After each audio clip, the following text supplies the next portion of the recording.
Pakistan has given the Russian people a rare insight into the Soviet Army's operations there, to prepare them, according to the commentator, for the return of the heroic warriors, the soldiers who'd fought so honorably and so successfully in battles such as the relief of Khost. Viewers are shown more than 10,000 men setting off from the Afghan base camp, which is not identified, for the 100-kilometer march to Khost to capture it from the Mujahideen. In an unprecedented disclosure, the pictures show, and the commentator admits, they come under heavy fire from rebel strongholds en route. Soviet viewers are unlikely ever to have seen such footage.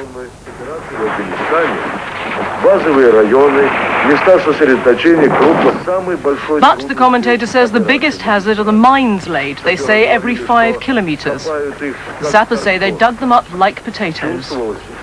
Ну, мне тоже уже приходилось подрываться и на этих машинах, и на БТРе. Ну, наверное, вы знаете какое-то состояние, что после этого бывает. Больше у меня, конечно, есть ребята, кто подрывались. У нас такие люди, что отказываются от эвакуации. Ни одной эвакуации не было после подрыва. То есть все возвращаются в строй сразу же. But as the fighting goes on, the home audience is invited to believe that life is not just one long battle. They're told the soldiers entertain each other with their own patriotic songs.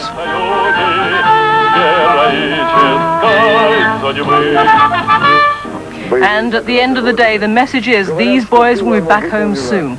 And if you pass a man wearing this kind of medal in the streets of Moscow or Leningrad, you'll know he was a hero of the... Without losses, but diplomatic and intelligence sources believe they may soon be forced to delay their retreat. While these troops leave, Western sources say others are being rushed back to reinforce besieged Afghan army strongpoints. For 14 days, Afghan rebels hammered a government fort at Kalat in southeast Afghanistan until it fell. The defeated garrison left behind armored personnel carriers and fuel to use them, in addition to ammunition that the rebels at once put to use. Attacks on this and other strong points are being stepped up as the rebels pour in from Pakistan. They're harassing the departing Soviets and closing off the main lines of communication to the Afghan capital. The U.S. ambassador to Pakistan says the rebels should not be criticized for refusing to give the Soviets safe passage out of the country. Afghan people have been waiting 10 years for freedom. I don't think we or anyone else in a position to tell them, well, it's going a little bit too fast. You shouldn't be getting your freedom back as quickly as you are. But the rebels are heartened by the ease with which they have taken over large areas of the country in the last month. The capture of Kalat was significant. It cut the main highway between the capital and the second largest Afghan city of Kandahar.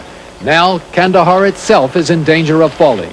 Soviet leader Gorbachev has threatened retaliation if Pakistan continues to aid the rebels, but a rebel victory now seems closer than ever.